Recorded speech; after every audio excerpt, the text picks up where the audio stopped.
শুরু করছি আজকের গল্প গৌরী দের লেখা মাটির নিচে। কোটি কোটি টাকার মালিক মহেশ চক্রবর্তী। টাকাই আছে, শান্তি নেই। নিজের বলতে ছিল একটি মেয়ে, স্ত্রী তো কবেই গেছেন। মেয়েটাও হঠাৎ চলে গেল কদিনের জ্বরে। এখন তিনি বড় ক্লান্ত, অবসন্ন। ব্যবসা আর ভালো লাগে না। কার জন্যে ব্যবসা আর কার জন্যেই বা টাকা। এখন তিনি বিশ্রাম চান। কলকাতার একটু বাইরে একটা ছোট্ট বাগান বাড়ি হলে তিনি গিয়ে সেখানেই থাকতে পারেন, কিন্তু ঠিক সেরকম জায়গা তিনি পাচ্ছিলেন না। হঠাৎ একদিন কাগজে দেখলেন কলকাতা থেকে মাইল 10 দূরে বীরগ্রাম। সেখানে 20 কাঠা জমির ওপর একটা ছোট্ট পাকা বাড়ি জলের দরে বিক্রি করতে চায় অঘোর প্রামাণিক নামে এক ভদ্রলোক। মহেশবাবু জায়গাটা দেখে দারুণ খুশি হলেন। সঙ্গে সঙ্গে 7 দিনের মধ্যেই তিনি ওই জায়গার মালিক হয়ে গেলেন। চারদিক ঘিরে বাগান, তার মধ্যে চমৎকার একটা দোতলা মোজাক মার্বেলের বাড়িও তৈরি হয়ে গেল। বাড়ির নাম দিলেন নিরালা। ঢুকতেই লোহার গেট, তার দুপাশে ইউক্যালিপটাস গাছ।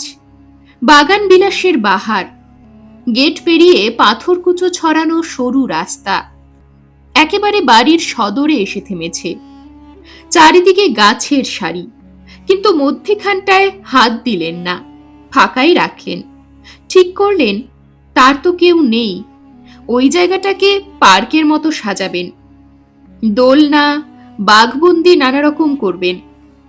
ছেলেরা আসবে, ছুটবে, দৌড়বে, খেলবে, তিনি দেখবেন।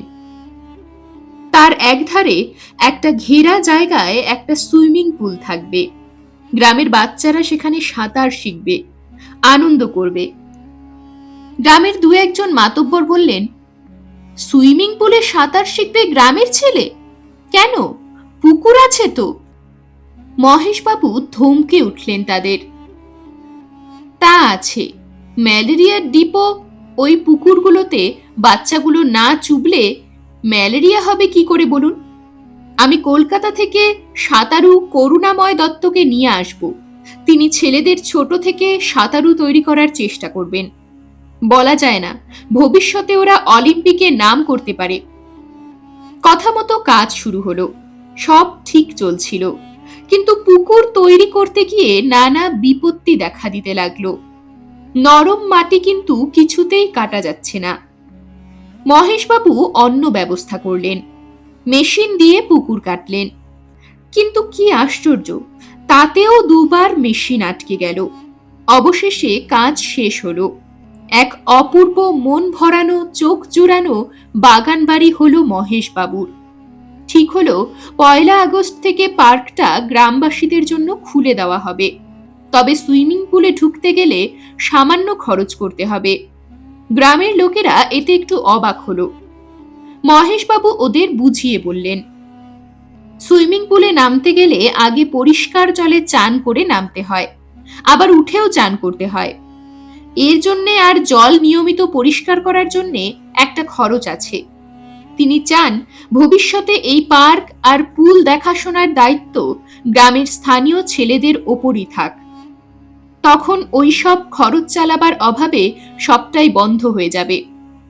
তার চেয়ে এর থেকে যা আয় হবে তাতে সৎভাবে সবকিছুই চালিয়ে যাওয়া যাবে ভালোভাবে। গ্রামের লোকেরা ধন্যি ধন্যি করতে লাগলো মহেশবাবুকে। এমন নিঃস্বার্থ আত্মত্যাগ বড় একটা দেখতে পাওয়া যায় না। কিন্তু হঠাৎ আবার একটা বিপর্যয় ঘটে গেল। সেদিনটা ছিল বুধবার। কলকাতা থেকে মহেশবাবু সাঁতারু করুণাময় দত্তকে এনেছেন। সমস্ত ব্যাপারটা ভালো করে বুঝিয়ে বলতে করুণাময় বাবু সোম আর বুধবার সাঁতার শেখাতে রাজি হয়ে গেলেন। তবে কথা হলো সপ্তাহের বাকি দিন শেখাবে তারই সুযোগ্য শিষ্য বিজয়চন্দ্র। বেশ কিছু ছাত্র জমা হয়েছে। করুণাময় বাবু পরিষ্কার জলে চান করে জলে নামলেন, আর তক্ষুনি সেই সাংঘাতিক ঘটনাটা ঘটে গেল। কে যেন তার পা ধরে হিড়হিড় করে টেনে নিয়ে যাচ্ছে জলের তলায়। এত টান এই আতকোমর জমা জলে যে থাকতে পারে, করুণাবাবুর কাছে এ যেন অকল্পনীয়। নামকরা সাঁতারু, ব্যায়ামবীর, 6 ফুট লম্বা একটা মানুষ আতকোমর জলের তলায় তলিয়ে যেতে লাগলেন অসহায়ের মতো। চিৎকার করে উঠলেন করুণাময়, বিজয়, বাঁচাও! বিজয় ছিল পার্কে, ঘুরে ঘুরে দেখছিল জায়গাটা। এই অজপাড়া গায়ে এ যেন স্বপ্নপুরী। এমন সময় করুণাবাবুর আর্তস্বর তার কানে পৌঁছল। এক ছুটে চলে এলো বিজয়। সুইমিং পুলের সামনে দেখল জলের তলায় পড়ে আছে করুণাময়ের প্রাণহীন দেহ। সবাই অবাক হয়ে গেল এই ঘটনায়। করুণাবাবু কি অসুস্থ ছিলেন? নয়তো কোনো সাঁতারু কখনো এমনভাবে জলে ডুবে মরতে পারবে না, বিশেষ করে আতকোমর জলে।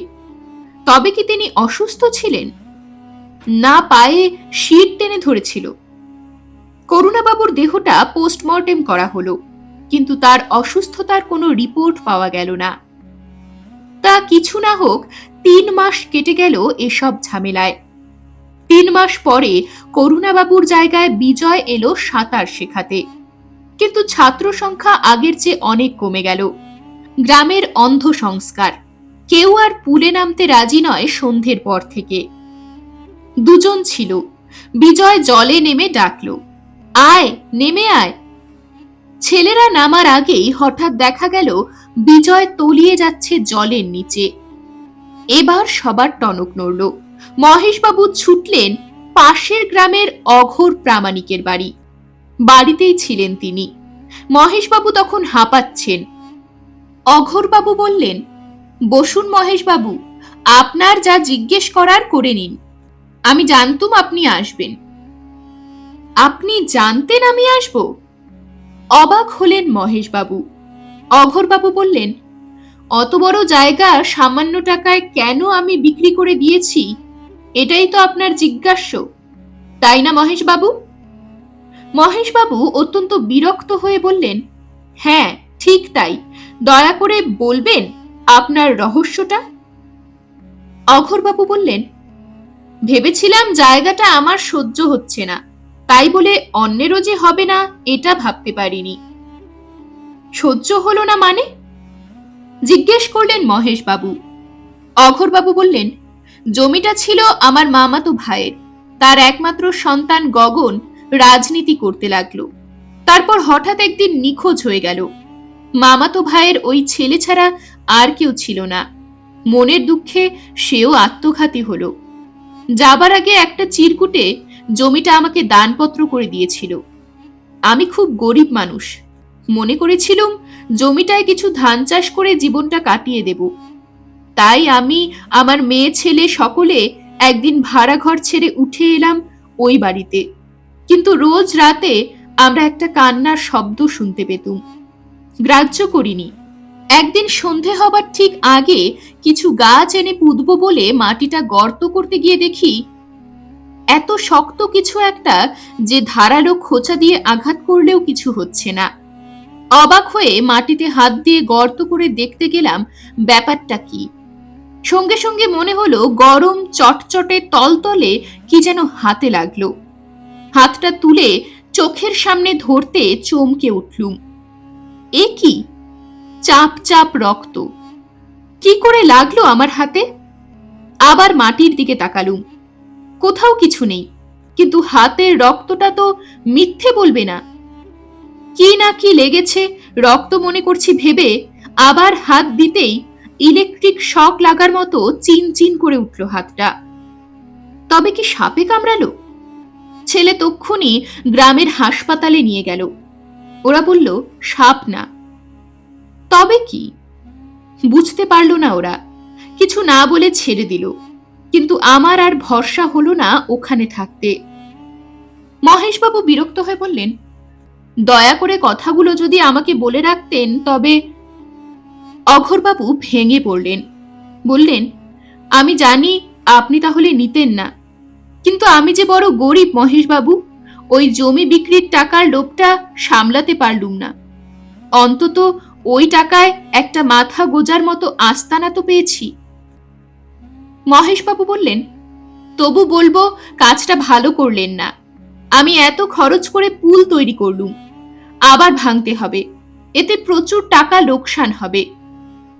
অঘোরবাবু অবাক হয়ে বললেন, কেন, ভাঙতে হবে কেন? মহেশবাবু বললেন, আমি এর শেষ দেখতে চাই অঘোরবাবু। দুটো প্রাণ চলে গেল, আর আমি চুপ করে থাকব? সে যেই হোক, আমি তাকে ছাড়ব না, বলে দিলুম। আশ্চর্য, পুলের নিচটা ভাঙবার সময় কিন্তু কোনো বাধা এলো না। কিছুটা খুঁড়তেই পাওয়া গেল একটা নরকঙ্কাল, হাতে একটা লাল পাথরের আংটি। ততক্ষণে সারা গ্রাম ভেঙে পড়েছে নিরালার সামনে। মহেশবাবুর আদেশে তার ড্রাইভার গাড়ি নিয়ে ছুটে বেরিয়ে গেল পাশের গ্রাম থেকে অঘোর প্রামাণিককে নিয়ে আসার জন্যে। অঘোরবাবুকে নিয়ে আসা হলো পুলের সামনে। আঁতকে উঠলেন তিনি। তার দৃষ্টি কঙ্কালের হাতের আংটিটার দিকে। তিনি দৌড়ে গিয়ে মহেশবাবুর হাত ধরে কেঁদে উঠলেন, ভাই মহেশবাবু, এই আমার সেই হারিয়ে যাওয়া ভাইপো গগন মণ্ডল। বলেছিলুম না রাজনীতি করত, এই তার পরিণতি দেখুন। সবাই বুঝতে পারল গগনের অতৃপ্ত আত্মা মুক্তির জন্য চেষ্টা করেছিল, কিন্তু কেউ বুঝতে না পারায় আক্রোশবশত হত্যার পথই বেছে নিয়েছিল এবার।